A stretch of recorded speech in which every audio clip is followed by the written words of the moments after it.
Cambodia, also known as the Kingdom of Cambodia, is a country located in Southeast Asia bordered by Thailand to the west, Laos to the north, Vietnam to the east, and the Bay of Thailand to the south. The country is divided into 25 provinces, with the capital being Phnom Penh, and is where the Mekong, the Lower Mekong, the Basak, and the sub-rivers all converge to one point. The country is generally characterized as having low-lying central plains with hilly and light mountainous regions in the southwest, especially in the border by Vietnam. And being a tropical country, Cambodia has a tropical climate, alternating between just two seasons, the rainy season, also known as the monsoon season, lasting from May to November, and the dry season, starting from December lasting up to April. Cambodia has a total land area of 181 square kilometers and a population of 19.6 million individuals. A vast majority of them consider themselves to be Khmer descendants of the Angkor Empire, which extended over much of Southeast Asia in the 13th century and falling in the 15th century. During the 19th century, Cambodia was colonized by the French. Following a Japanese occupation in World War II, Cambodia gained full independence from France in 1953. Not long after gaining independence, a civil war ensued lasting from 1967 to 1975, with the victory of the communist Khmer Rouge forces under Pol Pot, installing a brutal regime which ruled over Cambodia, claiming the lives of 1.5 million innocent people, dying from execution, forced hardships, or starvation during the 4-year rule. This resulted in Vietnam invading Cambodia to remove the Khmer Rouge government in 1978, resulting in a Vietnamese victory and a Vietnamese occupation lasting up till 1989. After that, the monarchy was restored, the name of the state was changed to the Kingdom of Cambodia, and has a government system of a parliamentary constitutional monarchy. The economy. Cambodia has experienced strong economic growth for the last decade. Its economy currently follows an open market system and has a GDP of about $24.6 billion in 2018, and has continued to grow at an average annual rate of about 7% between 2011 and 2019, with the tourism, textiles, agricultural sectors, construction and real estate industries accounting for a bulk of this growth. Particularly, the tourism industry has seen rapid growth, with foreign arrivals exceeding 2 million individuals per year in 2007 and reaching 5.6 million individuals in 2017. While agricultural activities remain one of the main sources of incomes for citizens in rural areas, mining also is attracting some investor interest, and the government has touted opportunities for mining bauxite, gold, iron, and gems. Still, Cambodia remains one of the poorest countries in Asia, and long-term economic development remains a daunting challenge. Inhibited by corruption, limited human resources, high income inequality, and poor job prospects. The population also lacks education and productive skills, particularly in the impoverished countryside, which also lack basic infrastructure, with 13.5% of the population living in extreme poverty in 2016. Fortunately, due to the country's rapid economic growth, Cambodia has been formally reclassified as a lower middle-income country by the World Bank in 2016. But this rapid economic and population growth in Cambodia has led to significant environmental pollution. Economic development activities have generated major environmental consequences, including air pollution, water pollution, noise pollution, and solid waste. Environmentalists have identified 4 main industrial activities that significantly contribute to environmental pollution in Cambodia, which include textile factories, brick kilns, rice milling, and rubber processing. Water pollution also directly affects the environment, and both directly and indirectly affects humans and animals. Access to safe and sustainably sourced water remains a daunting challenge, particularly for rural households. Polluted rivers are a main source of daily water for many people, as access to water facilities and infrastructure is limited outside the main cities. Water contaminated or polluted by mining and other industrial activities leads to danger to human health.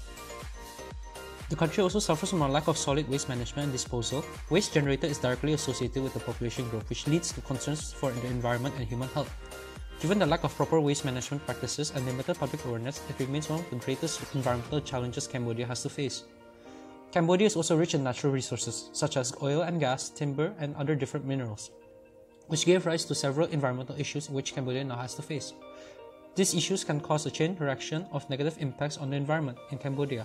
For example, illegal logging activities throughout the country and strip mining of gems in the western region along the border with Thailand have resulted in habitat loss, decline in biodiversity, and soil erosion.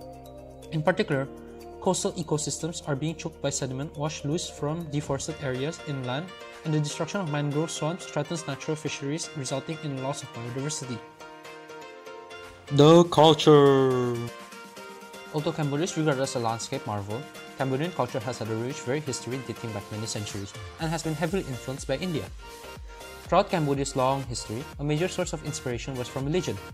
Throughout nearly 2 millennia, Cambodians have developed a unique Khmer belief of syncretism of indigenous animistic beliefs and Indian religions such as Buddhism and Hinduism.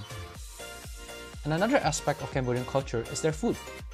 The majority of food in Cambodia is mostly fresh and organic due to the lack of pesticides being used. Therefore, almost every time you go to a market, you'd always get a pure, wholesome batch of produce.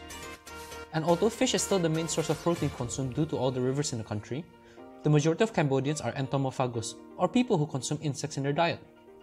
Insects are actually very nutritious, low in fat and carbs, and high in protein, and can be sold at the same weight for the fraction of the price that mainstream meats will cost, like beef or chicken. The country is also filled with attractions to expose foreigners to their culture. Take for example Angkor Wat. Cambodians also speak a multitude of languages, although Khmer is still the official language spoken by most Cambodians. Chinese and Vietnamese are also spoken, with French being widely spoken and is still being taught in schools to this day. And almost 50% of the population is conversational in English. And interestingly, people who speak Khmer can understand a little bit of Thai and Lao, as the languages have piggybacked off each other for centuries.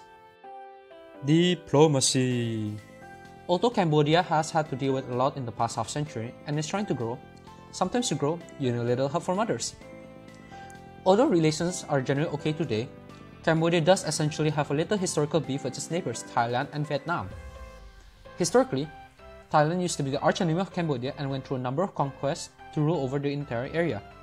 To this day, they still have a few disputed areas over the Preah Vihear province, and about 15 years ago, riots broke out, flags and embassies were burned down as a Thai actress claimed that Angkor Wat belonged to Thailand. While relations with Vietnam are a bit frosty due to the occupation a couple decades ago. France still has relatively good ties with Cambodia and not only has bilateral agreements and embassies, but also helps out with internal development. Many schools and universities are funded by the French and are instructed in French as well.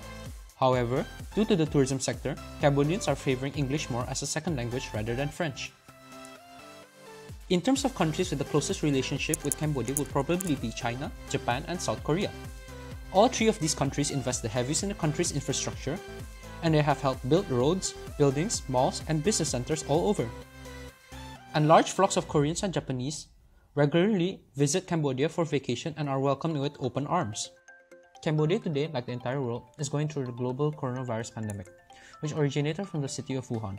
And although Cambodia is far from the epicenter of the pandemic, globalization causes the world to become intertwined and connected, making the transmission of the disease abroad much easier. Like many other countries, Cambodia implemented standard procedures recommended by the World Health Organization, such as putting cities in lockdown, closing borders, strict travel restrictions, social distancing, and lots of testing. Cambodian health officials have also used a tactic known as targeted testing, where health authorities have focused on high-risk individuals or homed in on buildings or neighborhoods where positive cases have emerged. This was combined with extensive contact tracing, allows Cambodia to slow down the spread of COVID-19 within its borders, and has bear fruitful results with less than 300 confirmed cases of COVID-19 so far. This number fortunately pales in comparison with its Asian numbers who had failed to contain the coronavirus outbreak. Cambodia's excellent performance during the pandemic has gained the recognition of the World Health Organization, with its country representative Lee Alian saying they've done a great job. And in conclusion, Cambodia is a very vibrant, colorful nation that has had a really rough time in the 70s, but managed to salvage themselves and have recently started to grow and advance. And now they can act as a role model for other countries during the COVID-19 pandemic. Thanks for staying till the end. If you enjoyed this video, please share with others and like and subscribe for more.